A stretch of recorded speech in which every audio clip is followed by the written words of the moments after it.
Hey, everybody, and welcome to another episode of Outsourcing Oasis. This week on our panel, we have David Hemmat. Hey, how are you?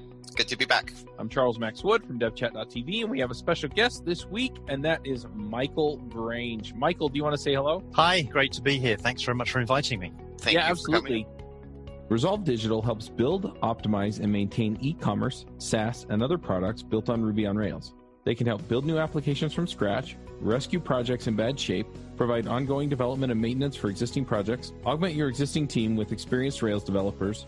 They also specialize in Solidus and Spree commerce solutions. Go check them out at resolve.digital.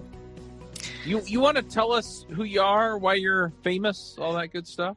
Famous might be pushing it a bit far, but I do like the ambition. So I'm a technologist, I guess, at heart, and probably more centered around retail. That's really where I've sort of cut my teeth, so to speak. My background is very technical, so I did computer science degree, so real hands-on technology, software development.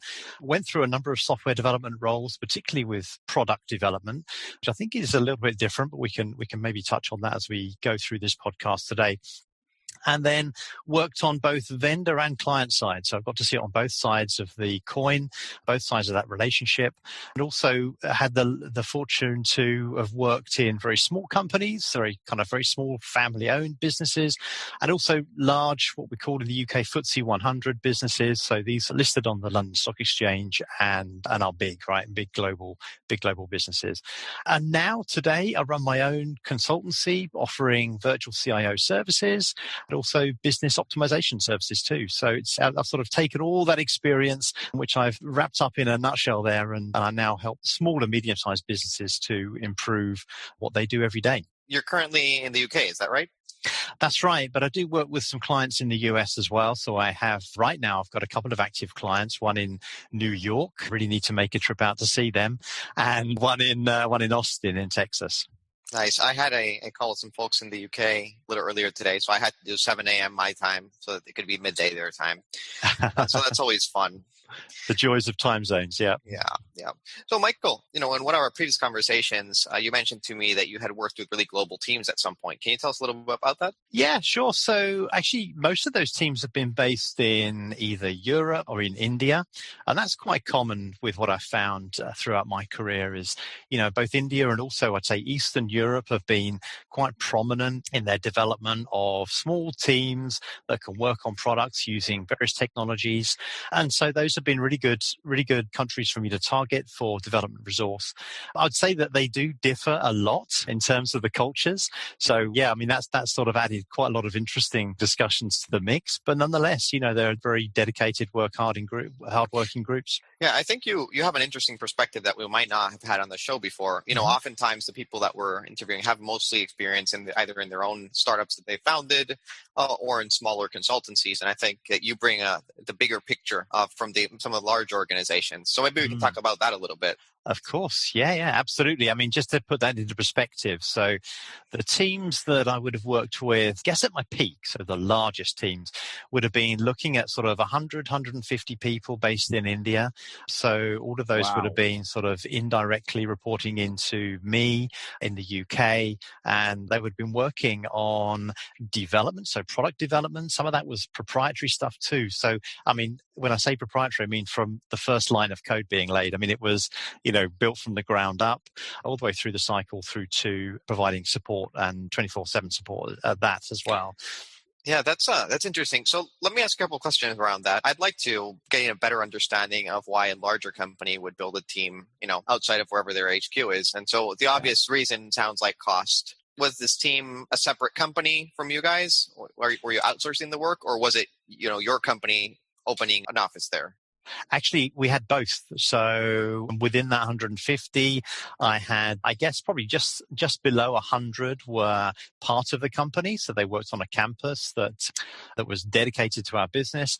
And the remainder, so just over 50, were based elsewhere. That was an outsourced business. And I'd say just up the road in Indian terms. I mean, they were, hundreds of miles away, but it was on a map, it looks pretty close. And the climate's completely different too. But it would nonetheless, so they were still in the same country, providing, as I say, development and support. Mm-hmm. And what helped the company pick India as a place to go? I guess there was really cost is probably the primary factor. And, there's something that's super important when picking an outsourced business, I think, is culture. So there's got to be some sort of cultural fit there. What we found with the Indian teams was that there was a very good fit to the UK. But I'd say that, you couldn't go to every country and find it as easy as that. So I think it's important to make sure that you think about culture and fit when you're picking somewhere outsourced. Mm-hmm. Cost is a big deal. Did you also have a UK-based team? Yes, we did. Yeah, which was much smaller. So, you're talking around about 10 people. So really, really a lot smaller. And what you tend to find in that kind of setup, in my experience, is that the guys in the UK would be sort of your analysts, your business analysts, your systems analysts, and maybe one or two architects in there as well, looking at the bigger building blocks of your system. And then outsourced or offshore, what we tended to have was the real kind of, the techie guys, the hands-on developers. So we'd have your developers, you'd have your test team. And in those days, we weren't using so much agile. I should probably stress that was much more kind of waterfall delivery in those days. So we had separate test team, which took care of all the QA, and then some local management there as well. Mm-hmm. When I'm listening to this, the big challenge for me is how do we set this up, right? So, okay, let's go set up a team in India. Can you just tell us a little bit about what happens in that process? How do you make everything work? It's, what I'd say is the first thing is go on recommendations. Honestly, when you're looking, I think, for offshore, there are so many businesses that are providing development services offshore from wherever you are, in the world. And you've got to go on recommendations. And that's the best place to start. So if you're doing something yourself and setting something up yourself, you've got to find a base. And when you're looking for that base to locate your team, you've got to think about what technologies are quite prevalent there. So which ones are available? Yeah. Can you find, if you're looking for .NET, can you find .NET developers in that region? Or are they more focused on some of the mainframe technologies? And there really is that kind of geographic difference in countries like India. So you've really got to watch for that. And if you're outsourcing, you have the same challenge. So look at what technologies are available in the different areas. And once you've done that and you've worked off a recommendation, if you can, then go and meet them. I think in today's climate, you probably want to do that over a video call. But you know what? That's where I would start. That would be the first step for me is definitely go and talk to them and try to understand what their approach to work is and see if they're a good fit. It comes back to that thing again, culture and fit is super, super important. Yeah, it's also something that's not very objective. And so there is a lot of nuance in figuring out whether or not local culture in a specific place or even the specific team that you're hiring has the right culture. And I think that, as a business, it's taken us quite a few attempts at hiring people until we figured out, what we were actually looking for. I agree. Yeah, I absolutely agree. And, one of the things I insist on as well when building that team from scratch, and I've done that as well in India through a virtual captive team. So I insisted on doing a Skype video call with every single candidate that we interviewed because, what's really important for me is, and it won't be the same for everybody, but I want great English speaking candidates as well. That's really, really important for me. So not just the cultural fit and the sort of dynamics that they might bring to the team, but actually having someone that can communicate very clearly. And you can only really get that when you're doing a video call with someone, in my opinion. Yeah. Video calls help a lot. I think they're still not the same as an in-person conversation, but they're a lot better than not being able to see somebody. Indeed. And when you've got travel costs and you've got the inconvenience of that travel, it can sometimes take you, some months to build that team and longer, in fact, if you're doing quite a large team. And it might not be possible to be there in person, and that's the real challenge. It's interesting that you're talking about being able to talk to people in person because, at least in software development, a lot of the evaluation goes into, do they have the technical skills, right? Yep. And you can evaluate that in a lot of ways. Talking to people is among them, but usually if you want to be able to see them, it's because you're trying to read other things about them, right? And back to David's point earlier, right? It took us a while to figure out what we wanted. Well, yep. I'm pretty sure David knew we wanted people who could do Ruby on Rails or React or whatever, right? Yep. What he needed to figure out what he wanted was we need people who can work with us in a specific way that solve their scheduling issues and things like that in a specific way, that are willing to put in the time and be responsible in certain ways, right? And so, when we're talking about this, I think it's easy for people to get caught up in I need somebody who can make widgets in this way Yeah. instead of really thinking about, I need somebody that I can work with, right? That's going to fit well here with the way that we do things. Yeah. That can also do the job. Absolutely right. I think you picked up on a really good point there, Charles. And the way I'd look at that is that when I look at a candidate's resume and I'm thinking about, whether they're going to be a good fit for the team or not, I have to trust to some extent that what they've put on their resume is correct. Okay. What isn't correct will get found out pretty early on. Like, can they really make those widgets or is this completely new to them? At the time I was looking for a few different skill sets. I was looking for iOS app development. I was looking for Android app development and also .NET, so C# development. And when I was looking across those skills, I had to trust that the resume was right. But you know what? The thing that's hardest for me in delivery is getting that culture and fit. And the way I looked at it is that if I can get a good culture and fit and I can trust that what they've written on their resume is correct, then all I've got to do now is either put them to work or they're going to learn on the job. And if neither of those are going to work out, then sadly, I'd have to let them go, but hopefully with very little investment from the team's part and from my part at that point. Yep, absolutely. What were you saying, David? Difficult proposition. When I cut you off? No, I think I was just talking a little bit about video calls and the fact that it's something that I think, we need to encourage more when working with remote teams. A lot of people don't enjoy using video, right? But I think it's one of those things that you do because even though you might not like it, it helps the rest of the team. Just that. Yeah. Yeah. I mean, would you guys do, for example, stand-ups using video? If you're doing your kind of daily stand-ups, would that be something where you would employ video? I've certainly done that in the past and found it quite effective. Yeah. So I'll tell you what happens if we don't encourage people to use videos. They don't. Right? So if people are just prepared, they might not have had their coffee yet. And so if you're not encouraging use of video, people are likely not to turn their video on. We have a weekly all hands on deck meeting with a big part of the team. And so, so what I was saying was that I think that people are not likely to do video calls on their own. Most people, they're working from their homes these days. They might not have the nicest office setup that they'd like to show everybody. Oftentimes we have people in different time zones. Some folks are going to bed. Some people are just waking up. And so what I've seen is if you don't say, we're doing video calls, then people will just knock the video on. And I think it depends a little bit on the team. And, some teams have figured it out without the video, but we find that encouraging the use of video brings up some other benefits. Oftentimes it's not so much getting communication across, but it's just getting to know your team. I've mentioned it a few times. I worked for a client for like 2 years. I never saw his face. Like to this day, I don't know what he looked like. And it was just like a mystery to me. And so having the video just, it kind of creates that friendly relationship. So I encourage it, but I don't think it's something that comes naturally. I think probably more so as well with perhaps the development community. I think there's, and maybe I'm just speaking for myself here from my own dev days, and that was a little while back now, but I think I would have been less keen to jump on to a video call. And I think there are, certain industries, if I was in marketing, maybe I'd, be happy to be on video. I don't know. Maybe I'm just stereotyping here. Most of my stand-ups we've done just audio. Just audio, yeah. And, and they seem to work fine. There is something, though, to being able to actually see people and kind of it humanizes them. It makes it so that you don't just think about them as that voice out there on the internet.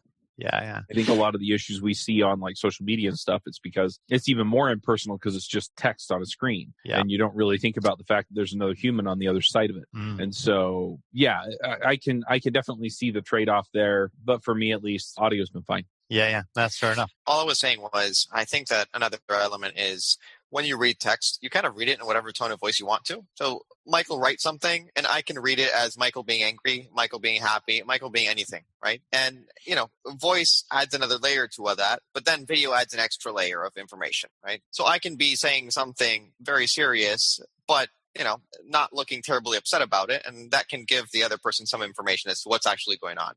Yeah, agreed. And I think that's it. It's really about, I suppose the reason I used the video is because what was important to me was to really try and get a feel for the individual. And if I could get a feel for every individual that I was interviewing while I was, trying to engage with setting up that outsourced business offshore, it really came down to making sure, I guess, that I was the common element in all of that. Okay. So, speak to candidate A, and I'd go, yeah, I get a good feel for them. I think they're going to be good. And then when I speak to candidate B, I'm thinking, can candidate A and candidate B work together? And can they both work together with me? And then when I get C, again, being the common element, I'm going, can A and B and C and C and A, and, can they all work together? Do I get a feel for that? And that's really where it worked for me. And ultimately, taking it kind of up to the macro level again and away from the individuals, I think the purpose is that piece that we've pulled out here together, is that it's about sort of trying to understand a little bit more about the individual. Perhaps once you've got your team established and you know that there are people more than just the text. There's actually some people there that you've maybe seen or you've met in person. Then I think switching to audio only is absolutely fine. But in those early days, I've really found it to be very useful to use video. So I'll bring up an interesting conversation that I heard recently. I went into LinkedIn and there was an article about some of the big tech companies. I think they mentioned Facebook. I don't remember which other one. And what it said was they'll be allowing their employees to work remotely, yes, but they'll be adjusting salaries according to the location that they're based in, right? Mm-hmm. So if you're moving away from the Bay Area, well, you might get a pay cut. And one of the comments in the article was, I don't remember who was saying this, but it was somebody high up in one of these companies was saying, look, I don't think we can have a fully remote culture because that allows the employees to have the final say in where they work from. And how do you build a team culture if you have everybody working remotely? And so what are your thoughts on that? Because I was a little bit offended by the idea that somehow the employees shouldn't have the say in where they live, right? Yeah. I think there's to some extent, I think there's it's a slightly antiquated point of view, right? It's a bit of an old-fashioned view. And I think if there's one sector in in all of industry that can make this remote working work and make it effective, I think it's kind of the dev community, because really they're very, all this technology is very natural to them. Okay, maybe the video piece aside, but everything else is very natural. Being online, collaborating. I mean, you've only got to look at all the tools that have been out there for many years now for dev teams to use to work and collaborate together.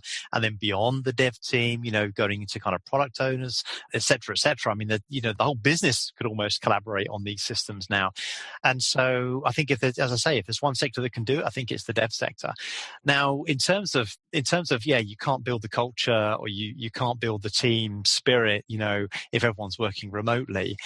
That's where I think you've got to start to bring in some new ways of working, some activities that at some point kind of establishes something common for everybody. Because at the end of the day, when everyone's having to go into an office to work, that becomes that common thing. You can have all the branding on the walls around the office and everyone feels like they're, part of that business, that organization, striving for the same goals. And that's the bit you don't get if you start to work remotely. So you've got to start to bring everyone together in some fashion. And, I was talking to a local business to me here in Cambridge in the UK just a couple of months ago. So height of the lockdown here in the UK from the pandemic. And I said, how are you keeping in touch with everyone? And he said, we're organizing quiz nights and we'll have like pizza nights for all those that can get kind of pizza delivery. For all those that can't, they have to get one that's in the freezer and whack it into the oven ready for pizza night. And then they all come together online using video calls. And I guess it's probably Zoom like we're using at the moment. And they're all jumping on the video call and they're just socializing. And then maybe have a pub quiz, as we would call it here in the UK, a pub quiz, just a quiz night or whatever, just something that becomes more of a social interaction between all of the employees.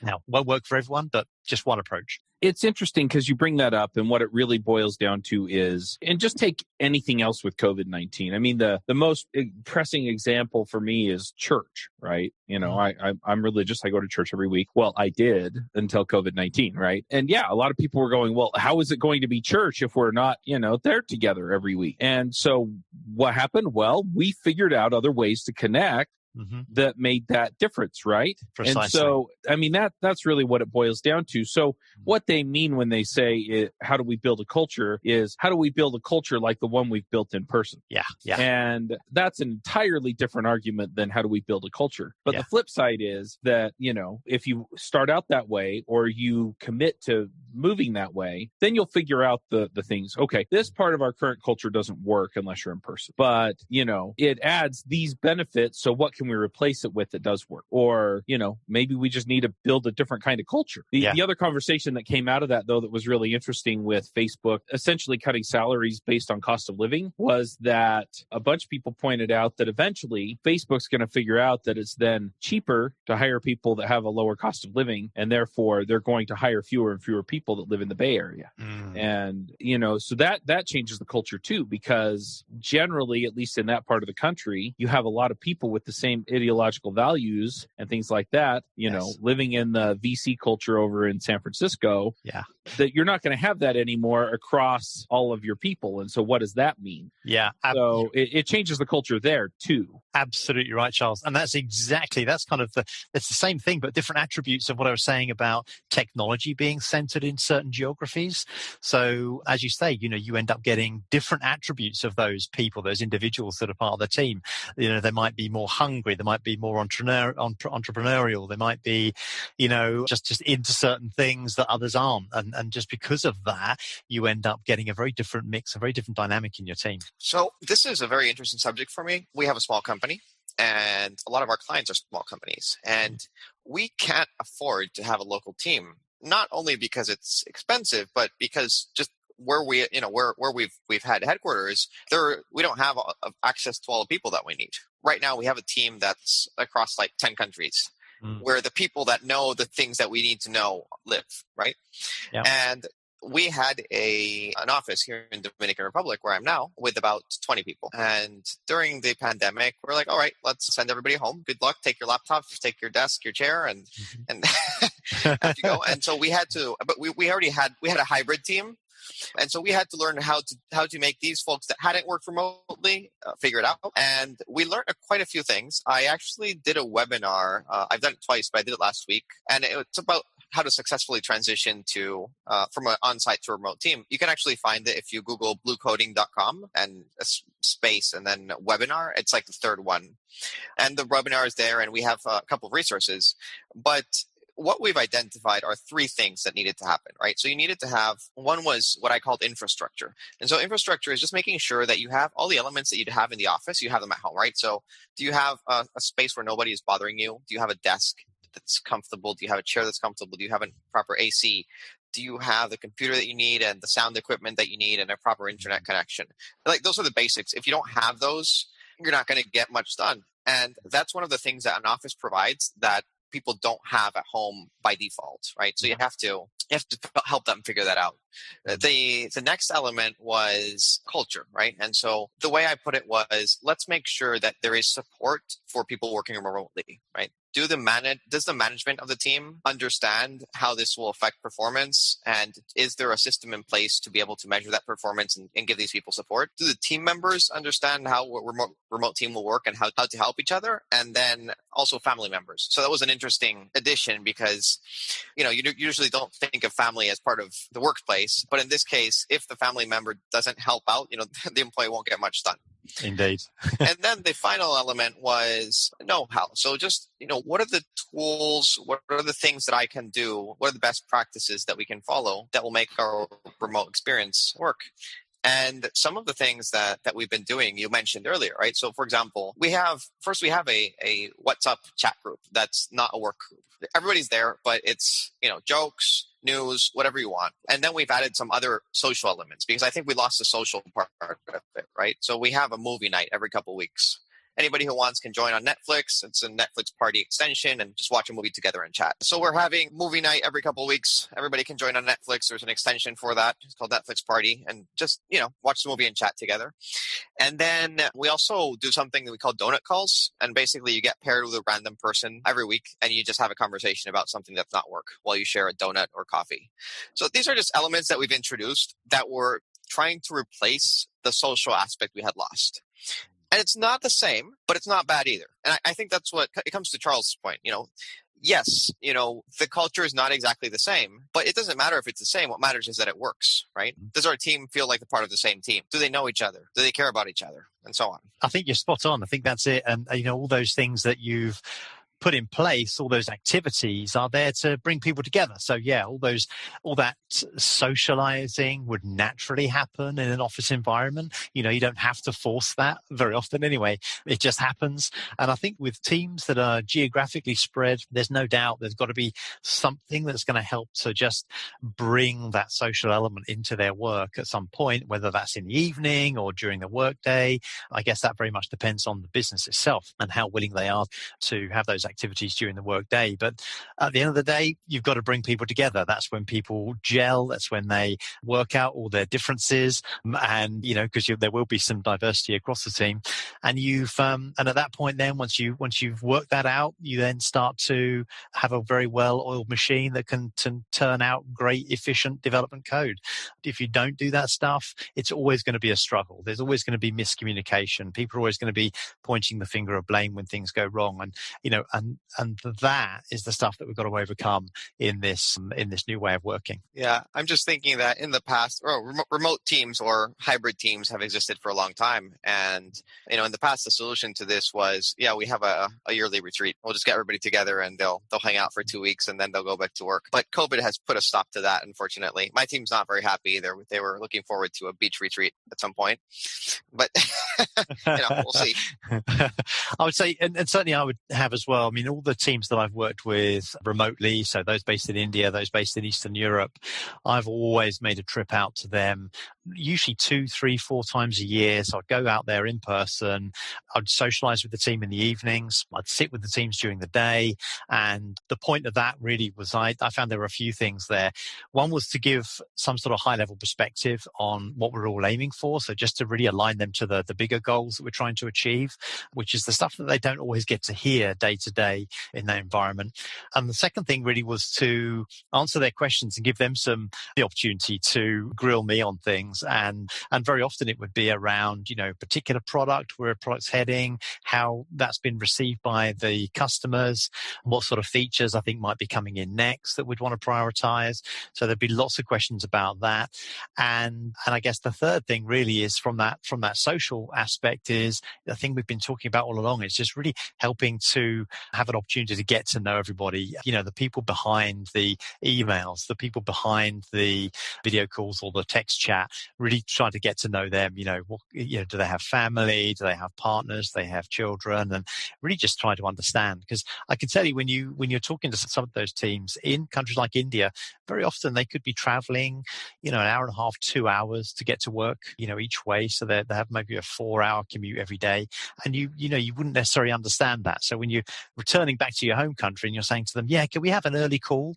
That's the last thing in the world they want, because it means they've got to set out when it's still dark outside. And of course, they're going to work late. So they probably won't get home till late, and then could be an early start the next day too. So all those sorts of things are things you've got to consider when you're working with those remote teams. How far are they traveling to get to the office? Very different, of course, post-pandemic world, which we will get to at some point.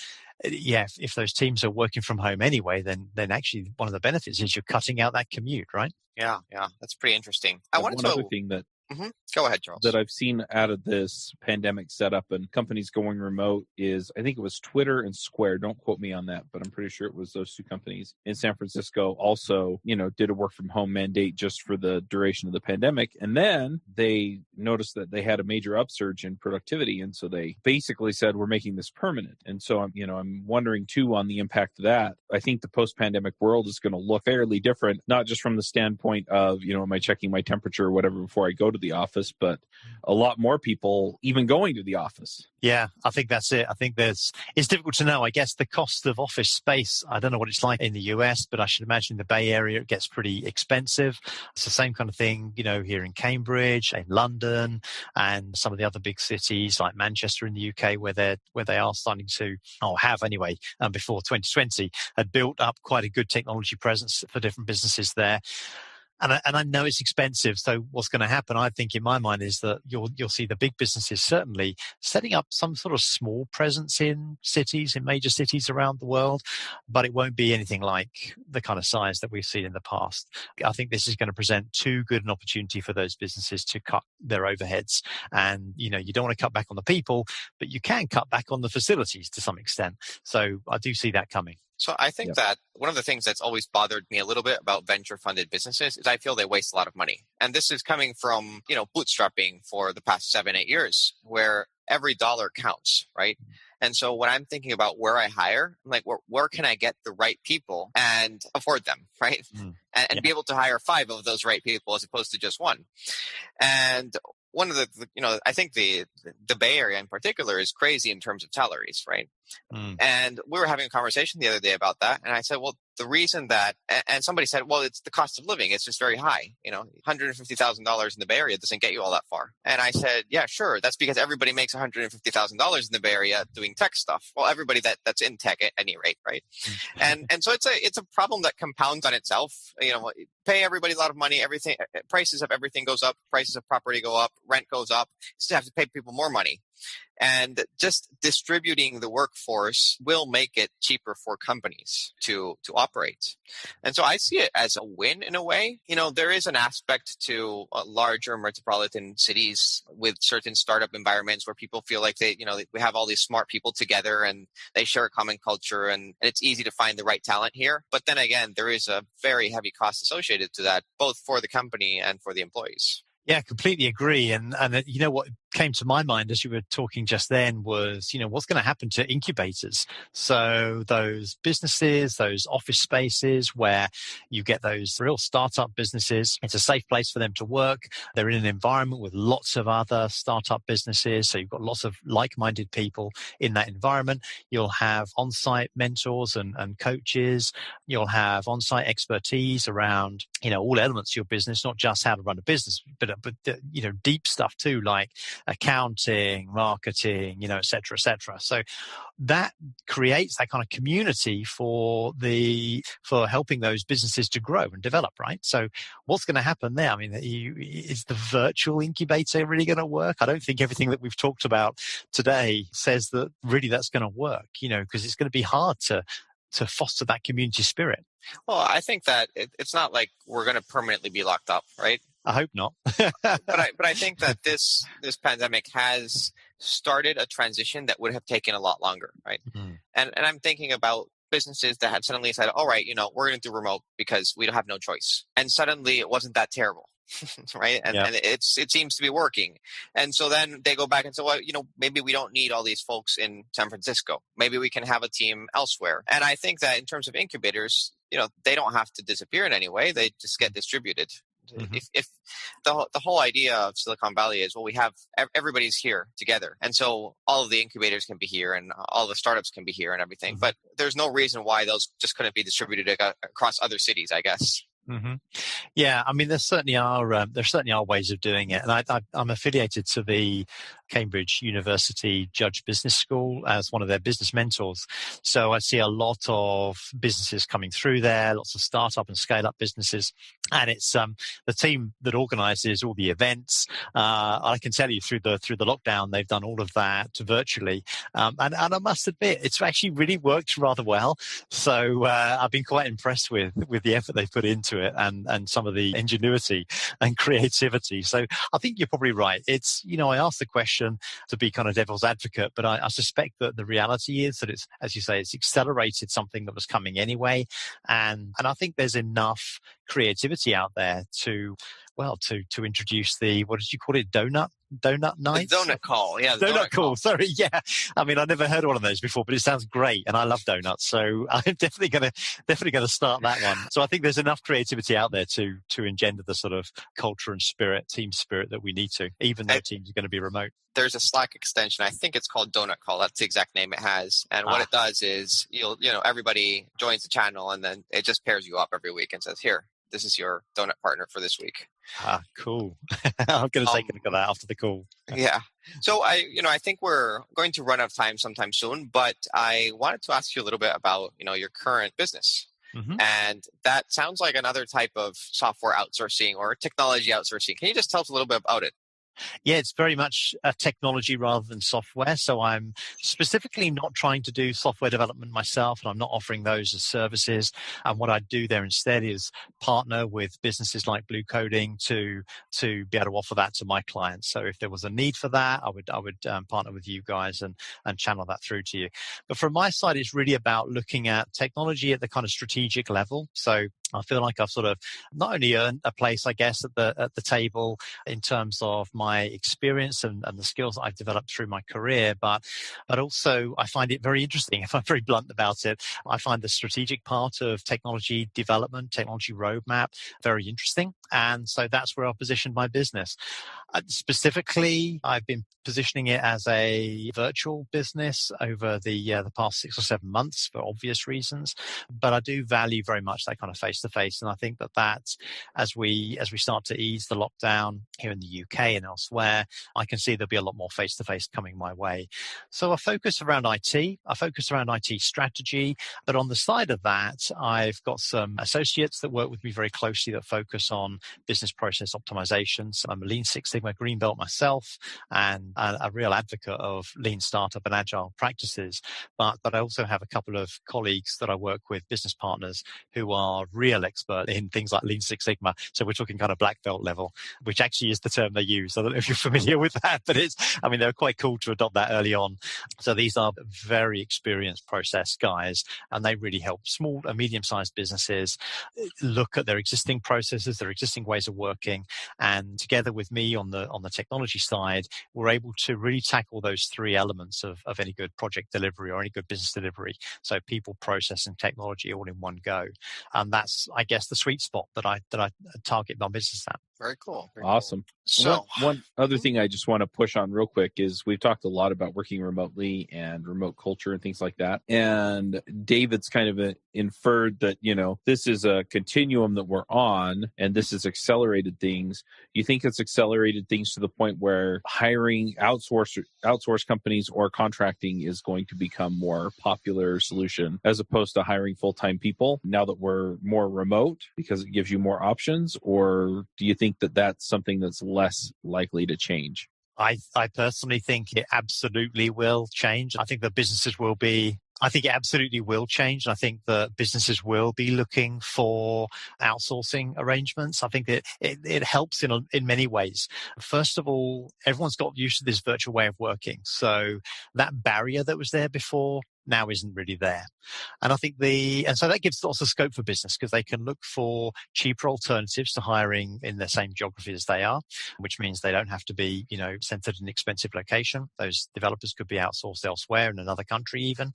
And I think the other part to it is that there's a real recognition that not only have businesses themselves that might be looking for looking for development activity have changed, but I think that there's a real, I don't know where I'm going with this one. Going to put another edit in there. Must be getting late in this one. So I think whilst businesses who might look for development resources have changed the way they've worked, I think you've also got those development businesses, just like Blue Coding, have done the same thing. And so that setting your team up to work remotely has become a very normal thing these days. And just like you were describing earlier, David, you've sent your team out. They're all working from home. They've got a desk, a chair, a PC or laptop, and they've got everything they need to work in that way. And I think there's been many more businesses that probably started up in the same way that you work, but are early on in that cycle, who have said, look, if everyone's working remotely now, why don't I try and do the same thing? It's become much more acceptable. So it's a very long-winded way of answering your question, Charles. But I think the upshot is, yes, people are going to be looking for outsourced businesses. Awesome. All right, let's do some picks. David, do you want to start us off with picks? I haven't thought of any, but I will say the webinar that I mentioned earlier, you should definitely go watch my webinar. I put it together with a lot of care. It's a webinar about how to successfully transition to a remote team from an on-site team and the things that you should consider from a business's perspective, right? Not from an individual's perspective, but from a business perspective. You can find that at bluecoding.com/transitioning-fully-remote-team, or you can probably just Google Blue Coding webinar and you'll find it. So yeah, that's what I'm going to share this time. Cool. Awesome. From my side, I think two things. First of all, in terms of a takeaway from today, I'd say absolutely don't forget about culture when you're looking to find that outsourced business. That's super, super important. So make sure there's a good culture and fit with them. And the second thing, just a little plug for myself. So if you want to carry on the conversation with me, I'd be delighted to. So please do just reach out to me at parkervies.com, and no doubt there'll be a link somewhere on the back of this podcast that folks can just connect to. Michael, are there any books, resources, videos, conferences, anything that you'd like to recommend? It can be non-related to this. It can be something completely separate. It could be about cooking. Oh, I'm not a chef by any stretch, so I'm not going to do that. But I mentioned I do mentoring for the Judge Business School at Cambridge University, and so as part of that, I listen to a lot of Audible books. One that I've just completed, I found to be absolutely brilliant, is called The Disciplined Entrepreneurship. It's written by a professor from MIT. And it's just fantastic. You have to go and listen to it. Basically, the fundamental message is that anybody can be an entrepreneur. So, if you're listening to this podcast and you're thinking, I'd like to get into coding, or, I'd like to understand a bit more about that, then I would absolutely go and listen to that first. So The Disciplined Entrepreneurship.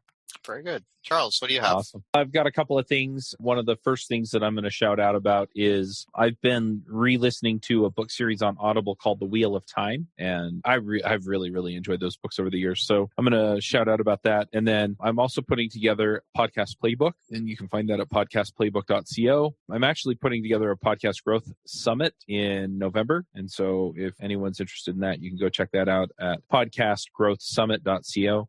And I'm working on some developer career stuff and other things as well. So lots of stuff going on at devchat.tv around that. So those are my picks. I have a couple of people that I know that are starting podcasts. I'll send them over to Podcast Playbook. Sounds good. Cool. I'm still in the process of getting it all together the way I want, but yeah. All right. Very good. Well, Michael, thank you so much for taking the time to talk to us today. I think it's been a particularly interesting conversation. Thank you. Thank you for having me. I've really enjoyed it, and been great to just kind of, chew over a few interesting topics. I didn't know we were going to cover some of that stuff, and it was great to get your perspective on it too. Yeah, that's kind of how it works. We just start talking about something and end up a completely different subject. Yeah, I loved it. I really enjoyed it. Thank you. Well, thank you so much. Yep. All right, folks, max out. All right. Take care. Bye-bye. Bandwidth for this segment is provided by CacheFly, the world's fastest CDN. Deliver your content fast with CacheFly. Visit CacheFly.com to learn more.